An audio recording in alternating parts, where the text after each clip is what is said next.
ओम हानु हानु हानु हनुमते नमः। सभी लोगों को जय श्री राम, जय हनुमान जी महाराज की। लोग तरह तरह के बंधनों से परेशान हैं। उनमें से बुद्धि का बंधन है, कुल देवी देवताओं का बंधन है, कर्म यानी व्यापार का बंधन है, घर का बंधन है, तमाम प्रकार के देखिए बंधन होते हैं। आज हम जिस मंत्र का विधि विधान आपको बताने वाले हैं, इस मंत्र से आप हर तरह के बंधन को काट सकते हैं। और इस मंत्र में एक और खासियत होती है, जो लोग सिद्ध नहीं करना चाहते, जब तब करने का समय नहीं है, तो तत्कालिक आराम लेने के लिए भी इस मंत्र का प्रयोग कर सकते हैं। भूत प्रेत बाधा, तंत्र बाधा, नकारात्मक ऊर्जा, शत्रु के द्वारा किसी भी तरह की बाधा भेजी गई हो, यदि इस मंत्र का हम प्रयोग करते हैं तो समस्त प्रकार की शत्रु की बाधा भी समाप्त हो जाती है, जो भेजी जाती है, चलाई जाती है, खिलाई जाती है, पिलाई जाती है। यह है देवी काली का मंत्र है। इस मंत्र को वैसे तो श्रवण करने से लाभ हो जाता है। जो लोग नहीं कर सकते, जब तक नहीं है उनके शरीर के अंदर क्षमता की ज़्यादा देर बैठ पाए, साधना कर पाए, ऐसे लोग इस मंत्र को श्रवण करके भी लाभ ले सकते हैं।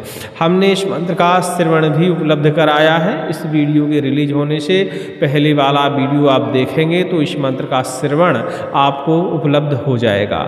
चलिए, मंत्र के बारे में तो आप जान गए कि क्या क्या यह मंत्र कार्य कर सकता है। मेन होता है इस मंत्र को हमें कैसे सिद्ध करना चाहिए। तो इस मंत्र का सिद्ध करने का विधि विधान भी बहुत आसान है। अभी गुप्त नवरात्रि आने वाली है, चैत्र नवरात्रि आएगी, होली आएगी, दीपावली, इसके अलावा आप किसी भी तरह की नवरात्रि में इस मंत्र की साधना कर सकते हैं। और रविवारी, मंगलवारी, अमावस्या के दिन भी इस मंत्र की साधना आप कर सकते हैं। छोटा सा मंत्र है, कंठस्थ करने में भी आपको आसान होगा और प्रयोग करने में भी बहुत ज़्यादा आसान होगा। शत्रु किसी भी तरह का हथियार आपके ऊपर प्रयोग कर रहा हो, कहने का मतलब किसी भी तरह का तंत्र आपके ऊपर प्रयोग कर रहा हो, यदि इस मंत्र का आप पालन करते हुए आप प्रयोग करते हैं तो शत्रु के द्वारा भेजा गया हर प्रकार का शस्त्र, हर प्रकार का अस्त्र, हर प्रकार का बाण, तंत्र, टोना, टोटका, मारण, मूड, वशीकरण, उच्चाटन, हर प्रकार की बाधा कट जाती है। ठीक है, चलिए, मंत्र के बारे में तो आप जान गए हैं। अब जानते हैं सिद्ध कैसे करना चाहिए। तो मुहूर्त भी हमने आपको बता दिए हैं कि कब कब इस मंत्र को आप सिद्ध कर सकते हैं। ठीक है,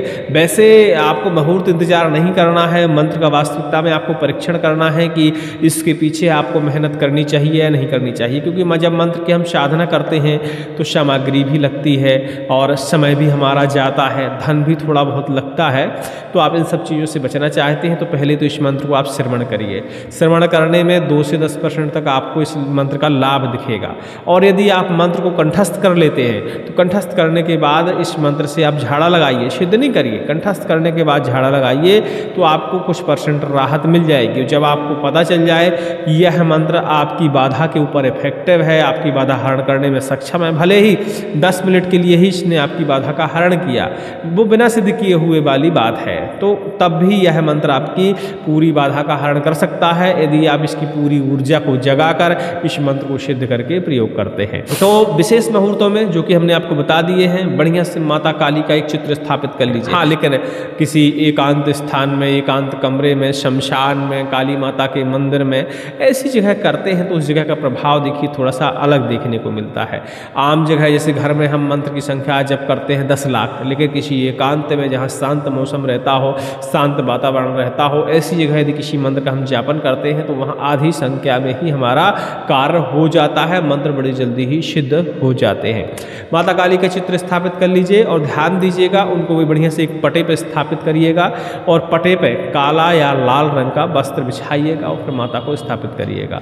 अपना आसन ले लीजिएगा, आसन देख लीजिएगा कि कपड़े का यदि काले रंग का हो तो अति उत्तम है, कंबल का भी चलेगा, लाल रंग का भी चल जाता है, कोई दिक्कत नहीं होती है। ठीक है, माला रुद्राक्ष की ही होनी चाहिए, इस बात का आपको विशेष ध्यान देना है। माता का पहले विधि विधान से आप पूजन करिए। सर्वप्रथम तो उनका स्नान कराइए, कुशा के सहारे, पुष्प के सहारे, जो भी व्यवस्था आपके यहाँ हो। स्नान कराने के बाद मंत्र जरूरी नहीं है, यदि आपको आते हैं तो आप पढ़ सकते हैं, नहीं आते हैं तो कोई दिक्कत नहीं है, आप साधारण विधि विधान से माता काली की, महामाई की आप पूजा कर लीजिए। इसके बाद तिलक करिए, अक्षत चढ़ाइए, पुष्प चढ़ाइए, माला अर्पण करिए, फिर धूप दीप दिखाइए, इसके बाद नैवेद्य दिखाइए, माता से प्रार्थना करिए, माता हमको आपकी पूजा भक्ति नहीं आती, कलियुगी प्राणी है, पापी बालक है। इस मंत्र का हम जाप करने वाले हैं, इस मंत्र के शब्दों में इतनी शक्ति दे दे किसी की भी बाधा का यह मंत्र हरण कर ले, हमारे घर की हमारी बाधा का भी यह मंत्र हरण कर ले।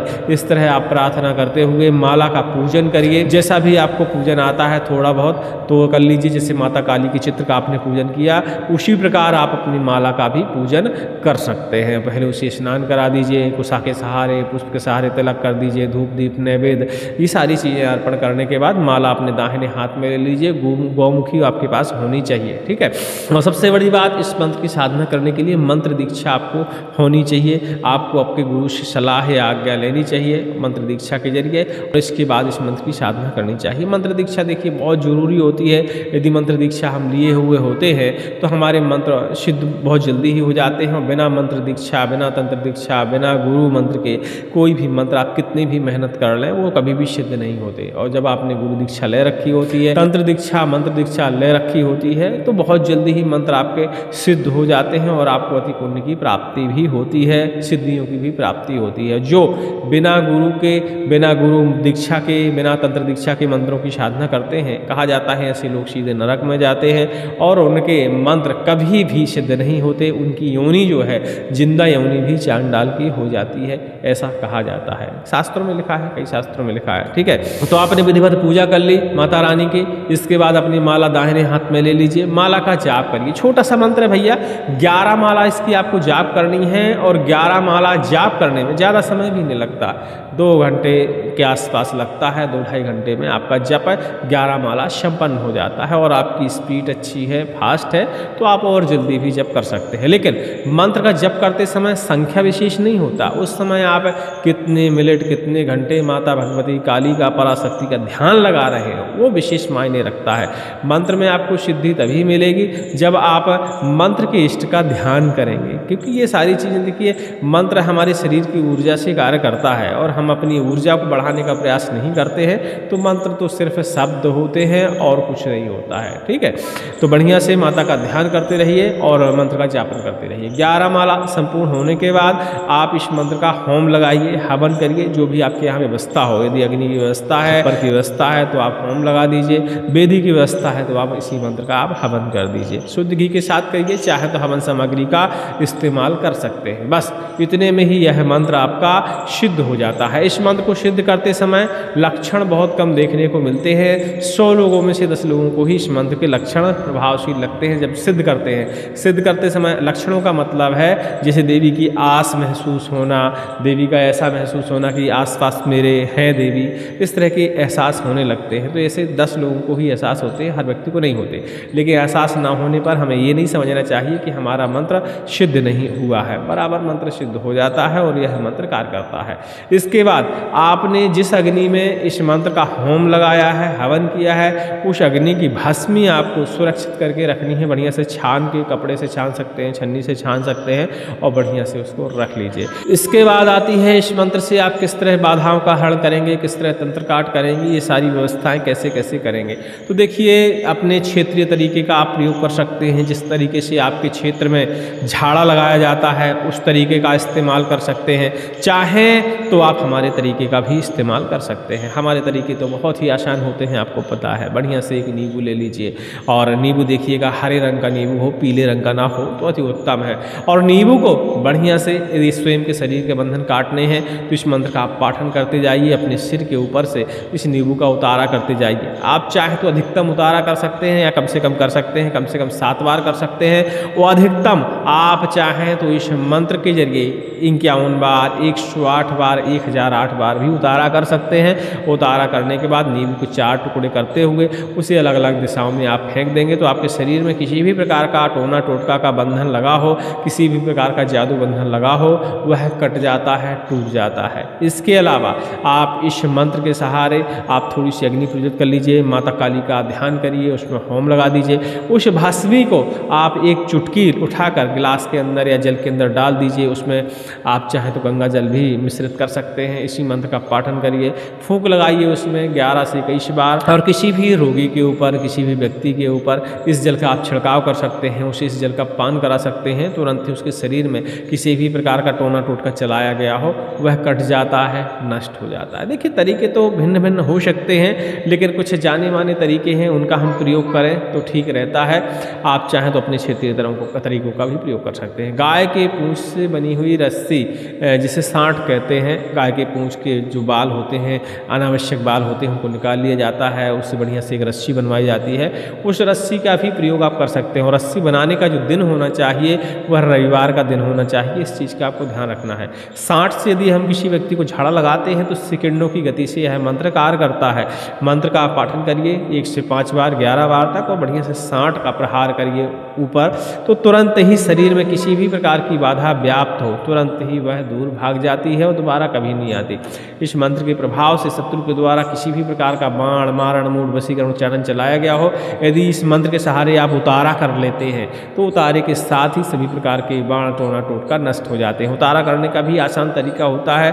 बढ़िया से एक थाली ले लीजिए, या आपके यहाँ बांस का जो बर्तन होता है, शादी ब्याह में उपयोग होता है, वो बर्तन यदि आपको मिलता है तो उसमें बढ़िया से 7 से 11 मीठी वाली आप पूड़ियाँ बना लीजिए, नारियल रख लीजिए, नींबू रख लीजिए, मदरा का थोड़ा सा पात्र रख लीजिए, थोड़ी सी मदरा कहने का मतलब उसके अंदर रख लीजिए, काली माता का श्रृंगार रख लीजिए, चूड़ी, बिंदी और शीशे वाली बिंदी भी आती है, वो सारी चीज़ें रखने के बाद इस सारी सामग्री का रोगी व्यक्ति के ऊपर या जिसके ऊपर भी आपको लगता है कि इसके ऊपर बाधा है, उसका बढ़िया से उतारा करिए। 7 से 11 बार उतारा करिए। उतारा करते समय इस मंत्र का पाठन करते जाइए, और उल्टा उतारा करिएगा भैया, सीधा नहीं उतारा करिएगा, ठीक है। तो उस सामग्री को लीजिएगा, कहीं दूर एकांत में, जंगल में आप छोड़ सकते हैं, नदी किनारे रख सकते हैं, किसी पीपल के वृक्ष के नीचे भी रख सकते हैं। ऐसे आप उस सामग्री को छोड़कर आ सकते हैं। ध्यान दीजिएगा, जब सामग्री आपको रखना है, रखने के बाद आपको पलट के नहीं देखना होता, सीधे अपने घर वापस आइएगा। और घर में प्रवेश करने से पहले संभव हो तो स्नान कर लीजिएगा, नहीं अपने ऊपर पानी उतार के फेंक दीजिएगा बाहर ही, फिर घर में प्रवेश करिएगा, ठीक है।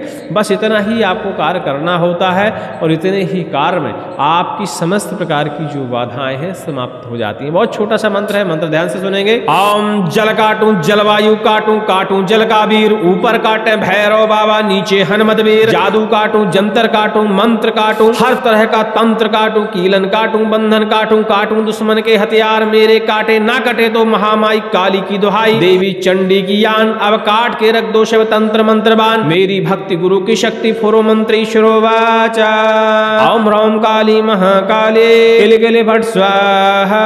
ओम जल काटूं, जलवायु काटूं, काटूं जल का वीर, ऊपर काटे भैरव बाबा, नीचे हनुमत वीर, जादू काटूं, जंतर काटूं, मंत्र काटूं, हर तरह का तंत्र काटूं, कीलन काटूं, बंधन काटूं, काटूं दुश्मन के हथियार, काटे ना कटे तो महामाई काली की दुहाई, देवी चंडी की यान, अब काट के रख दो सब तंत्र मंत्रवान, मेरी भक्ति गुरु की शक्ति फुरो मंत्रेश्वरो वाचा। ओम ह्रौम काली महाकाले किल किल फट स्वाहा। इस तरह का देखिए मंत्र है। बढ़िया से मंत्र को श्रवण करते हुए कंठस्थ करिएगा, इस मंत्र का प्रयोग करिएगा। सिद्ध करने से पहले इस मंत्र का बिना सिद्ध किए हुए भी प्रयोग करके देखिएगा। यदि आपको लगता है कि यह मंत्र आपकी बाधा हरण करने में सक्षम है, 2 मिनट भी आराम आपको देता है, तभी इस मंत्र की साधना करिएगा। क्योंकि कई मंत्र ऐसे होते हैं जो हर व्यक्ति को शूट नहीं करते, उनकी बाधाओं से मैच नहीं करती उनकी ऊर्जा, तो मंत्र विफल हो जाते हैं और फिर आपको निराशा बाद में लगती है। इसलिए पहले ही भैया मंत्र को कंठस्थ करना है। जाड़ा लगाइएगा, आराम लग जाए तो उसके पीछे मेहनत करिएगा, नहीं मंत्र बदल के दूसरा चुनाव करके और उस मंत्र को सिद्ध करने का प्रयास करिएगा। सभी को जय श्री राम, जय हनुमान जी महाराज के।